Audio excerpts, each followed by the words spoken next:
રાજ્યના નાના મોટા શહેરમાં સ્પા અને મસાજ સેન્ટરની આડમાં સેક્સ રેકેટ ધમધમી રહ્યા છે। સેક્સ રેકેટની સાથે માનવ તસ્કરી પણ થતી હોવાની અનેક વખત પર્દાફાશ થઈ ચૂક્યો છે। થોડા સમય પહેલા સીઆઈડી ક્રાઇમે રાજ્યમાં 35 જેટલી જગ્યાઓ પર એક સાથે રેડ કરી હતી। રેડ દરમિયાન 2 સગીર વયની બાળાઓ સહિત કુલ ભારતીય 67 મહિલાઓ અને વિદેશી 14 મહિલાઓને મુક્ત કરાવવામાં આવી હતી। રેડ બાદ સ્પા કે મસાજની આડમાં ચાલતા દેહ વ્યાપાર અંગે કુલ 24 ગુનાઓ દાખલ કરાયા। ત્યારબાદ તપાસમાં સામે આવ્યું કે ગુજરાત રાજ્યમાં 40 એન્ટી હ્યુમન ટ્રાફિકિંગ યુનિટ કાર્યરત હોવા છતાં પણ સ્પા અને મસાજ સેન્ટરની આડમાં બેફામ રીતે સેક્સ રેકેટ ચાલે છે। ત્યારબાદ કારણ તપાસતા સામે આવ્યું કે ગુજરાતમાં સ્પા કે મસાજ સેન્ટર ખોલવા માટે કોઈની મંજૂરી લેવાની જરૂર નથી। ઉપરાંત સ્પા કે મસાજ સેન્ટર ચલાવવા માટે કોઈ નિયમો કે જાહેરનામું અસ્તિત્વમાં નથી। સ્પા કે મસાજ સેન્ટર માટે કોઈ માર્ગદર્શિકા પણ અસ્તિત્વમાં નથી। સરકારને આ ભૂલ સમજાતા હવે સ્પા અને મસાજ સેન્ટર ચલાવવા માટેના નિયમો અને લાયસન્સ મેળવવાનું ફરજિયાત કરવામાં આવશે। સરકાર હાલમાં નવા નિયમો તૈયાર કરી રહી છે અને ટૂંક સમયમાં જ મુખ્યમંત્રી ભૂપેન્દ્ર પટેલની મંજૂરી બાદ નવા નિયમો જાહેર કરવામાં આવશે। તો સ્પા અને મસાજ સેન્ટર માટે શું સૂચિત નિયમો હશે, જાણીએ અમારા સહયોગી સીમા પાસેથી। જી સીમા।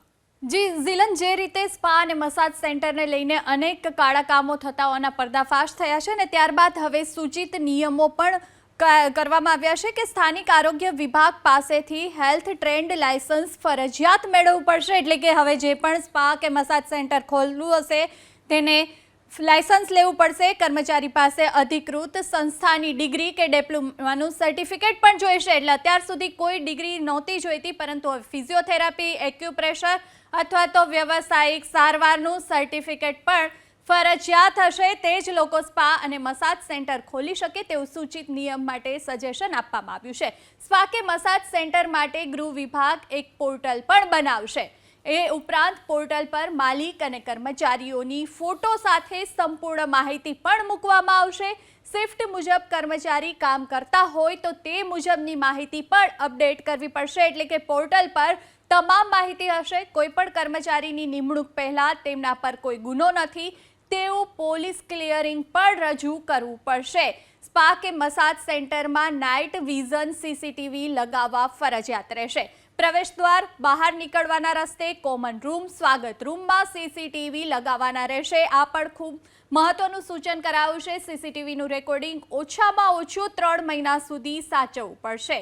રૂમમાં ટેબલની સાઇઝ, પહોળાઈ 28x30 ઇંચ અને લંબાઈ 72 ઇંચ જ હોવી જોઈએ, એનાથી વધારે નથી રાખવાની। રૂમની અંદર મસાજ ટેબલ સિવાય કોઈ બેડ કે સોફા જેવું ફર્નિચર પણ રાખી શકાશે નહીં। રૂમમાં અંદર શું ચાલી રહ્યું છે તે ધૂંધળું દેખાય તે મુજબનો કાચ લગાવવાનો પણ રહેશે અને સ્કૂલ, કોલેજ કે રહેણાંક વિસ્તારથી 200 મીટર નજીક ખોલી શકાશે નહીં। આ પણ ખૂબ મહત્વનું સૂચન કહી શકાય। સવારના 7 કલાકથી રાત્રિના 9 કલાક સુધી સ્પા કે મસાજ સેન્ટર ખુલ્લું રાખી શકાશે। દરેક રૂમ સેપરેટ હોવા જોઈએ અને ઇન્ટરનલ કનેક્શન નહીં ચાલી શકે। બંધ રૂમમાં સ્પા કે મસાજ કરી શકાશે નહીં। સ્પા અને મસાજ સેન્ટર માટે સૂચિત નિયમો છે। આ તમામ અને રૂમની અંદરથી બંધ કરી શકાય તેવી કોઈ પણ વસ્તુ લગાવી શકાશે નહીં। એક પોર્ટલ પણ તૈયાર કરવામાં આવશે જેના પર તમામ માહિતી હશે। બહારના દરવાજા કામકાજના કલાકો દરમિયાન સંપૂર્ણ ખુલ્લા રાખવા પડશે। વિદેશી નાગરિક સંપૂર્ણ માહિતી, વિઝાનો પ્રકાર વગેરે પોર્ટલ પર મૂકવો પડશે।